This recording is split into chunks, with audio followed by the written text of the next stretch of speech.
사랑하는 여러분, 오늘 본문 말씀의 내용은 아브라함과 그의 조카 롯이 분가한 이야기입니다. 사랑하는 여러분, 창세기 12장 1절에서 3절까지의 말씀을 보게 되면 하나님께서 아브라함에게 나타나셔서 너는 고향과 친척과 아버지의 집을 떠나 내가 네게 보여줄 땅으로 가라라고 명령을 하셨습니다.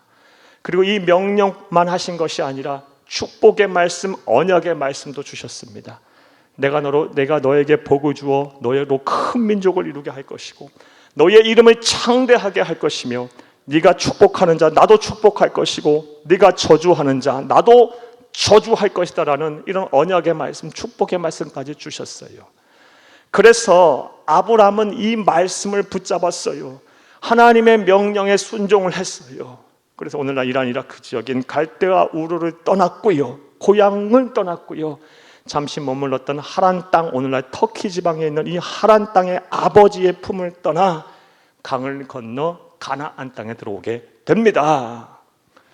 자, 그리고 이 들어오는 과정에서 아브라함은 그 혼자 오지 않았고요, 그의 누이 아들인 조카 롯과 함께 하였습니다. 사랑하는 여러분, 롯이 아브라함에게서는 어떤 존재였을까요? 사랑하는 여러분, 자식이 없는 아브라함에게 있어 롯은 자식과 같은 존재였을 것입니다.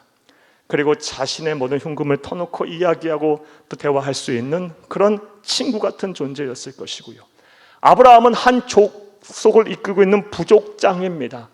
따라서 롯 또한 아브라함과 함께 한 부족을 이끌었던 지도자, 아브라함의 동력자, 동반자였을 거라고 생각이 됩니다. 어찌됐든 이 롯은요, 아브라함에게 있어서 매우 의지하는 대상, 사랑하는 대상, 귀하게 여기는 존재였던 것입니다.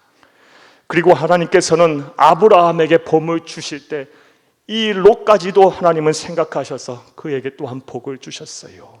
그래서 아브라함도 큰 부자가 되게 하셨고 롯도 큰 부자가 되게 하셨습니다. 자, 그런데 이때부터 이제 문제가 발생합니다. 이들은 유목민입니다. 유목민들에게서 가장 필요한 것이 무엇입니까? 가축을 먹일 풀이 필요하고요, 물이 필요한 거예요. 그런데 한정된 공간에서 이들이 함께 살기에는 물이 부족하고요, 초지가 부족했어요. 그러다 보니 아브라함의 종들과 이 롯의 종들이 자꾸 다투는 거예요. 가족 간의 분쟁이 일어나게 됐어요. 이를 보자 아브라함이 결단을 내리게 됩니다. 오늘 본문 말씀 8절을 보게 되면 아브라함이 우리 이제 분가하자, 떨어져 살자라고 결정을 해요. 그리고 9절 말씀에 보게 되면 아브라함은 성령의 사람이고 온유하고 겸손한 사람인지라 롯에게 먼저 선택권을 줍니다. 네가 왼쪽을 선택할 것이면 나는 오른쪽으로 갈 것이고 네가 오른쪽으로 가면 나는 왼쪽으로 갈 것이다. 이런 선택을 먼저 해라 라고 아브라함의 말을 해요. 자, 사랑하는 여러분, 만약 여러분이 롯이라면 여러분은 어떠한 선택을 하시고 어떠한 말씀을 하시겠습니까? 사랑하는 여러분, 롯이 믿음의 사람, 그리고 경우를 아는 사람, 그리고 바른 사람이라 한다면 이런 말을 해야 옳아요. 삼촌이 먼저 선택을 하세요. 삼촌이 부족자이고 삼촌이 하나님의 말씀을 들은 자이고 삼촌 때문에 내가 이렇게 잘 살게 됐고 내가 복을 받았으니 삼촌이 하나님의 말씀에 순종해 먼저 선택하시고 내가 그 다음에 선택할게요. 이게 하나님의 뜻이라고 봅니다. 이런 말을 하고 이런 행동을 했어야 해요. 만약 그리했다면 롯 또한 아브라함과 같은 믿음의 조상의 반열에 올랐을 것입니다. 자, 그런데 오늘 보면 10절에서 13절 말씀을 보게 되면 롯은 이렇게 행동하지도 않고 이런 선택을 하지도 않습니다. 롯은 이기적인 마음에 삼촌은 안중에도 없고요, 롯이 이렇게 바라보니까요, 저 요단강 동편부터 소알성에 이르기까지 소돔과 고모라 성이 멸망하기 전에 그 땅이요 너무 아름다운 거예요. 물이 풍부하고 목초지가 풍부한 거예요. 성경에는 기록을 하고 있어요. 마치 그곳이 하나님의 동산 에덴 동산 같았더라. 그리고 나일강 삼각주의 그 애굽의 그 대평안과 같았더라. 이집트의 대평안과 같았더라라고 성경은 기록하고 있어요. 그 땅이 마음에 드는 거예요. 그래서 그 땅을 향해 갑니다. 삼촌 그 가정은 쳐다도 보지도 않고요, 자신의 식소들을 버리고 그냥 떠나버려요. 사랑하는 여러분, 이러한 일을 당한, 이러한 일을 겪은 아브라함의 심정, 마음은 어떠했을까요? 여러 가지 복합적인 마음이 막 그 안에 있었을 거예요. 먼저는요, 굉장히 섭섭했을 거예요. 여태까지 나 길러주고 보호해주고 큰 부자가 되기까지 아브라함의 노력과 정성이 없었으면 롯은 없어요. 천의 고아와 같은 조카를 거두어서 이날이 때까지 잘 살게 해주었는데, 떠나라고 했다고 그냥 그렇게 다 이끌고 자신의 일수만 챙기고 떠나버리는, 그것도 가장 좋은 땅을 향해 차지하려고 가버리는 이 롯을 보면서 얼마나 섭섭한 마음이 들었겠습니까? 또 인간적인 배신감도 들었을 거예요. 사랑하는 여러분, 그렇게 의지하고 그렇게 신뢰했던 대상이요, 자신의 배만 채우면서 자신의 안중에도 없이 떠나는 그런 모습을 보면서 얼마나 사람에 대한 배신감을 느꼈을까요? 그 이후 아브라함이 택한 지역은요, 정반대 지역을 가야 했기에 헤브론 산지로 갔어요. 헤브론 산지는 돌산이에요. 물이 없습니다. 목초지도 없어요. 다만 그곳은 하나님의 은혜가 머무는 은혜의 땅일 뿐이에요. 사랑하는 여러분, 얼마나 인간적인 배신감에 들었겠어요. 무엇보다 이 아브라함의 마음을 지배하고 있던 것은 큰 상실감이었을 거예요. 우리 그리스도인들은, 사랑하는 여러분, 이러한 상실한 인생을 살 때 우리의 마음과 생각을 잘 지켜야 합니다. 그러기 위해서는 이 상실한 인생 속에서도 우리를 위하여, 나를 위하여 일하시는 하나님의 은혜를 발견하고 그 은혜를 찾아 누려야 할 줄로 믿습니다. 그리할 때 비로소 우리의 마음과 생각도 지킬 수 있는 것이며, 상실한 인생을 오히려, 인생 속에서 오히려 하나님의 영광을 보고 하나님께 은혜와 감사와 찬송을 부르는 그런 삶을 살 수가 있는 것입니다. 자, 그렇다면 이제부터 생각을 좀 더 구체적으로 해보겠습니다. 자, 그렇다면 하나님께서는 상실한 인생, 상실한 상실 속에서 우리에게 어떠한 은혜와 복을 주실까요? 아브라함에게서 롯이 떠난 후에 하나님은 그에게 어떠한 은혜와 복을 주셨을까요? 자, 이제부터 따라하시겠습니다. 첫째로, 침묵하던 하나님이 찾아오셔서 위로하시고 축복하십니다. 사랑하는 여러분, 상실 속에서 우리가 찾고 누려야 될 은혜는요, 하나님의 백성, 이 상실 속에서 반드시 찾고 누려야 될 은혜는요, 침묵하던 하나님을 만나는 거예요. 그전에는 어디 계신지도 모르겠고 나에게서 멀리만 느껴지셨던 하나님을 우리는 이 상실한 인생 속에서 반드시 찾고 만나야 할 줄로 믿습니다. 그래서 하나님의 위로를 받아야 하고요, 하나님이 주시는 언약의 말씀, 축복의 말씀을 들어야 합니다. 자, 사랑하는 여러분, 여러 차례 서두에서도 말씀드렸다시피 아브라함에게서 롯은요, 매우 사랑하고 의지하고 귀하게 여겼던 존재입니다. 자녀가 없던 그에게 이 롯은 자식과 같은 존재였고요, 그리고 외톨이 먼 타향에서 타국에서 생활하는 그에게 있어서, 외로운 그에게 있어서 자신의 속마음을 털어놓고 이야기할 수 있는 친구와 같은 존재였고요, 그리고 무엇보다 한 족속을 함께 이끄는 그런 동력자였어요. 사랑하고 의지하고 그렇게 귀하게 여겼던 롯을 향해서 어쩔 수 없이 분가하자라고 이야기했더니 뒤도 돌아보지 아니하고 자신의 일속을 챙기면서 떠나버렸어요. 사랑하는 여러분, 얼마나 이 마음과 생각이 괴롭고 힘들었겠어요. 상실한 인생이 됐으니 얼마나 공허하고 얼마나 허망하며 또 배신감에 마음이 고통스럽고 힘들었겠습니까? 자, 그런데 그렇게 귀하게 여기고 사랑하고 의지했던 롯이 아브라함에게서 떠나자 하나님께서 놀라운 일을 행하십니다. 오늘 보면 14절을 함께 보겠습니다. 롯이 아브라함을 떠난 후에 여호와께서 아브라함에게 이르시되 너는 눈에 들어 너 있는 곳에서 북쪽과 남쪽 그리고 동쪽과 서쪽을 바라보라. 아멘. 14절 말씀에 보면 롯이 떠나기를 기다렸던 것처럼, 마치 기다리신 것처럼 하나님은요, 그가 떠나자 아브라함에게 나타나셨어요.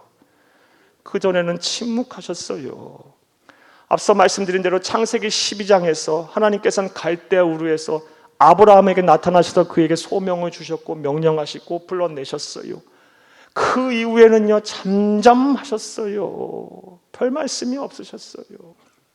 자, 그런데 그렇게 나서 한참의 시간이 흐른 이후에 롯이 떠나자마자, 그렇게 사랑하고 의지하고 그렇게 귀하게 여겼던 존재가 떠나자마자 하나님은 기다렸다는 듯이 하나님은 찾아오셔서 그를 위로하십니다. 위로하시는 정도가 아니라 축복의 말씀을 막 쏟아내십니다. 오늘 보면 15절에서 17절을 함께 보겠습니다. 보이는 땅을 내가 너와 네 자손에게 주리니 영원히 이르리라. 내가 네 자손이 땅의 티끌 같게 하리니 사람이 땅의 티끌을 능히 셀 수 있을진데 네 자손과 또 세리라. 너는 일어나 그 땅을 종과 횡으로 두루 다녀보라. 내가 그것을 네게 주리라. 아멘. 이 말씀을, 그 상실한 인생을 살면서 아브라함이 이 말씀을 들었을 때 그의 마음이 어땠을까요? 막 마음이 터져나가는 것 같았을 것 같다는 생각이 돼요. 막 감동이 되고요. 하나님이 나를 이렇게 생각하시는구나. 나에게 이런 복을 주시려고 하는구나. 내가 너무 외롭고 힘들고 지치고 마음의 상처도 심하고 살 힘도 없고 용기도 없고 살고 싶지도 않은데 나에게 이런 복을 주시기라고 하나님은 기다리고 계시는구나. 약속을 하셨구나. 얼마나 기쁘고 감사했겠어요. 사랑하는 여러분, 이처럼 하나님은요, 종종 우리가 죽고 못 사는 것을 좀 떠나보낼 때 찾아오세요.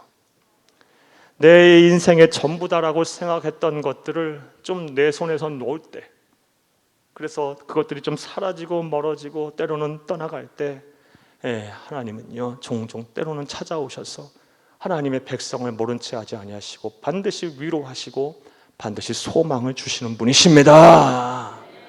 그러므로 설령 세상을 살다가 좋지 않은 일들을 겪어서 또 내 뜻대로 세상에 사는 것이 잘 되지 않아서 내가 사랑하고 의지하고 내가 귀하게 여기는 것이 내게서 떠나가고 내게서 멀어지고 또 내게서 사라진다 할지라도 우리는 낙심할 필요가 전혀 없습니다.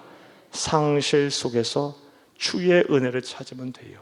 그리고 주의 은혜의 첫 번째 은혜란 침묵하시던, 내게서 멀리만 느껴지시던 하나님을 만나면 되는 거예요. 사랑하는 여러분, 이제 사랑하는 여러분에게 여쭙겠어요. 지금 여러분의 삶이 어떠십니까? 혹시 상실한 인생을 살고 계시지 않으십니까? 내가 그토록 원하고 바라고 사랑했던 것들, 가족일 수도 있고 사람일 수도 있고 친구일 수도 있고 돈일 수도 있고 재물일 수도 있고 일일 수도 있고 건강일 수도 있고 재능일 수도 있고, 그것을 내 인생의 전부인 줄 알고 붙잡고 살았고 그것을 위해서 살았는데 그것이 내게서 떠나버리고 사라지고 멀어져 상실한 인생을 혹시 살고 계시지는 않으십니까? 그다음 너무 낙심하지 마시고 침묵하시던, 내게서 멀리만 느껴지던 이제 하나님을 만나야 될 때임을 기억하시기를 간절히 주의 이름으로 축복합니다. 또 두 번째로, 우리가 상실 속에서 어떠한 은혜를 받을 수가 있을까요? 또 받아야 할까요? 따라하시겠습니다. 둘째로, 우리의 신앙을 성숙하게 하십니다. 사랑하는 여러분, 상실한 인생을 살게 될 때 하나님은요, 우리의 신앙을 성숙하게 하세요. 이 은혜를 우리는 상실 속에서 우리가 받아야 하는 거예요. 아브라함은요, 이 은혜를 누렸어요. 이 은혜로 통해서 거듭났어요. 사랑하는 여러분, 아브라함은 우리가 잘 알다시피 믿음의 조상이고 모든 믿는 자의 표상입니다. 사랑하는 여러분, 성숙한 신앙인의 하나님으로서의 하나님의 대표 선수예요. 자, 그런데 아브라함이 처음부터 그렇게 성숙한 신앙인은 절대로 아니었습니다. 본문 앞까지 내용을 보게 되면 아브라함 물론 순종도 하고 하나님 앞에 제사도 드려요. 예배도 드립니다. 하지만 솔직히 말씀드려서 그가 그렇게 순종했던 것은 하나님께서 꿈도 보여주시고 비전도 보게 하시고 하나님께서 축복의 말씀도 주셨기 때문에, 그 축복의 말씀을 주시지 않았으면 순종 안 했을지도 몰라요. 그래서 순종한 거고요. 아브라함이 그렇게 제사도 드리고 하나님 앞에 제단을 갖고 하나님께 예배하고 했던 것은요, 솔직히 말씀드리면 하나님께서 일방적으로 그를 구원하시고 거부가 되게 하시고 전쟁에서 승리하게 하셨기 때문에 그런 거예요. 사랑하는 여러분, 자, 그런데 그토록 의지하고 사랑하고 귀하게 여기던 롯이 떠나자마자 아브라함은 이제 성숙한 신앙인으로 변모가 돼요. 왜냐하면 내가 의지하고 사랑하고 귀하게 여기던 이 롯이 떠나게 되자 비로소 내가 의지할 바는 하나님밖에 없구나라는 것을 알게 됐기 때문이에요. 우리도 똑같습니다. 상실한 인생을 살기까지는요, 사랑하는 여러분, 내가 의지할 대상이 하나님밖에 없다라고 고백 못해요. 솔직해집시다. 하나님 말고도 의지할 게 너무 많잖아요. 사람도 보이고 돈도 보이고 뭐 내 재능도 보이고요, 내가 내 경험도 있고요, 너무 의지할 게 많아요. 그런데 이런 것들이 하나 둘 떨어지게 지면요, 정말 하나님밖에 나는 의지할 것이 없다라는 것을 비로소 알게 됩니다. 참 사람이 지혜로운 것 같아도 멍청하고 우둔해요. 저와 여러분이 그래요. 아브라함은 비로소 사랑하고 의지하고 귀하게 여기던 것들이 떠나버리자, 상실한 인생이 되자 비로소 하나님밖에 없다라는 것을 알고 이제 자발적으로 주도적으로 하나님 앞에 예배하기 시작합니다. 보면 18절을 함께 읽겠습니다. 이에 아브라함이 장막을 옮겨 헤브론에 있는 마므레 상수리 수풀에 이르러 거주하며 거기서 여호와를 위하여 제단을 쌓았더라. 아멘. 헤브론에 있는 마므레 상수리 수풀은요, 우거진 수풀이 아니에요. 여러분, 광야 돌산에 있는 맨나무 되지 않는 나무가 있는 돌산, 거기서 무슨 유목을 합니까? 거기서 무슨 농사를 짓습니까? 감사할 조건이 없어요. 세상적으로 보면 망했어요. 예? 가족에게 사기당한 거예요. 쉽게 말하면요, 모든 선택권을 빼앗긴 거예요. 모든 이권을 빼앗긴 거예요. 그런데 거기서 뭐 합니까?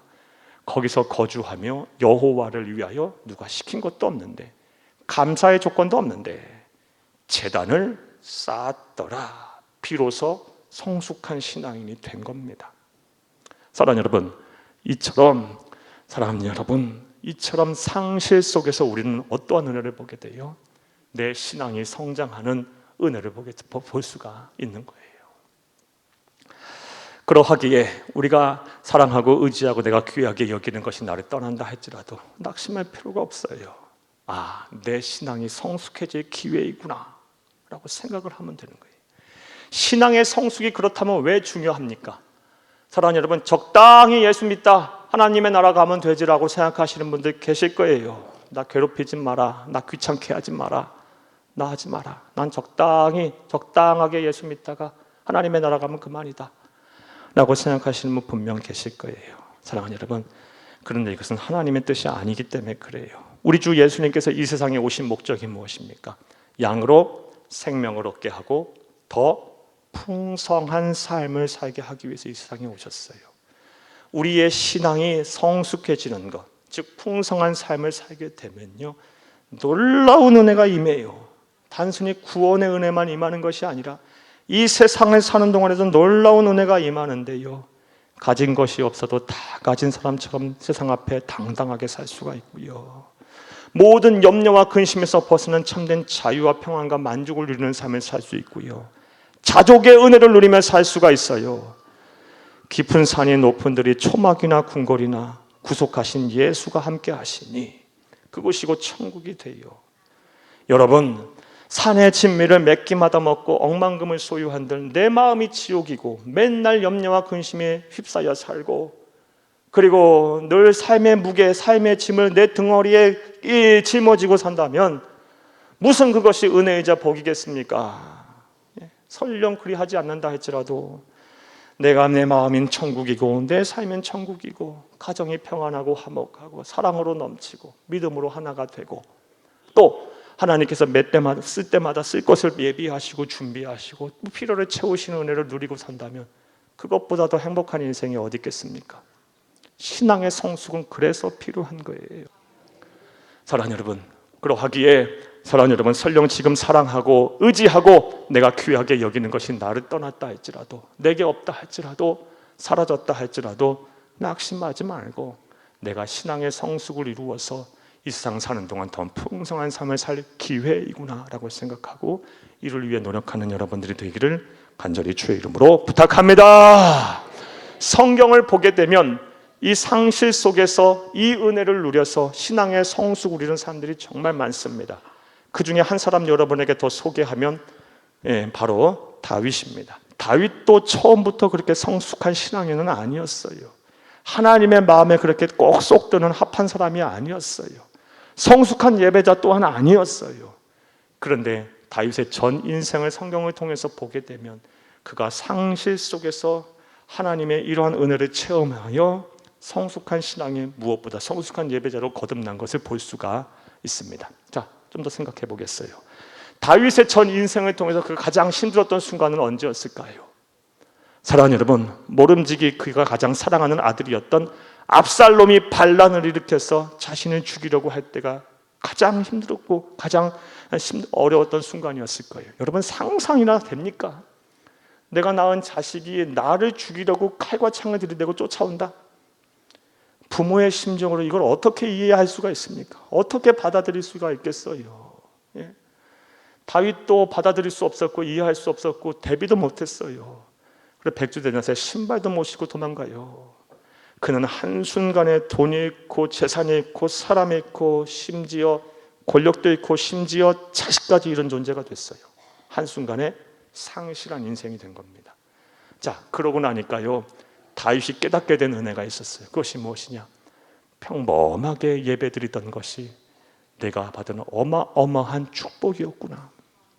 아무 어려움 없이 그냥 이렇게 예배전에 나와 성전에 나와서 여호와의 집에 거하는 것이 이게 놀라운 은혜이자 축복이었었구나. 비로소 깨닫게 됐어요. 내가 너무나게 당연하게 누리고 있던 것들이, 아무렇지도 않게 생각했던 것들이 이게 하나님의 놀라운 은혜이자 축복이고 사랑이었구나를 깨닫게 됐어요. 그래서 다윗이 다음과 같은 시를 씁니다. 시편 27편 4절을 함께 읽겠습니다.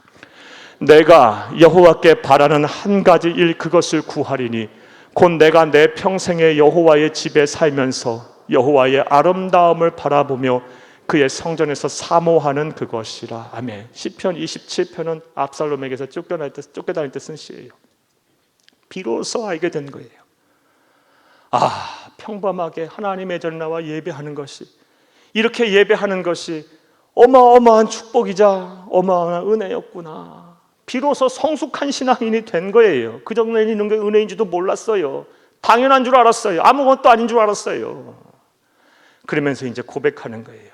내 평생의 소원 한 가지만 구하리니 여호와의 아름다움을 여호와의 집에 살면서 보면서 그의 성전에서 사모하는 것이다. 사랑하는 여러분, 이처럼 상실은 속에서 우리는 하나님의 은혜를 체험하게 되는데 우리의 신앙이 성숙해지는 은혜를 체험할 수 있어요. 자, 이제 또 권면의 말씀드리겠습니다. 사랑하는 여러분, 지금 상실한 인생 속에 살고 계십니까? 내가 사랑하고 내가 의지하고 내가 귀하게 여기던 것들이 내게서 사라지고 떠나가고 내게서 멀어지셨습니까? 그렇다면 이제 여러분의 신앙을 성숙해지도록 당금질할 때입니다. 이를 위해서 하나님과의 깊은 교제 속으로 들어가세요. 사랑하는 여러분, 내 신앙을 성숙해지기 위해서 이 여러분의 라이프 스타일을 바꾸셔야 돼요. 이제는 세상과 짝하여 살지 말고 하나님과 하나님 편에 서셔서 하나님의 영광을 위하여, 주의 나라를 위하여 이 땅에 하나님의 뜻을 이루기 위해서 사세요. 그리고 먼저 그의 나라와 그의 의를 구하니와 여러분의 필요를 하나님 앞에 구하세요. 내게 주어진 삶의 최선을 다해 정직하게 사세요. 그러면 여러분의 능력이 아닌 하나님의 능력으로 여러분을 살게 하실 거예요.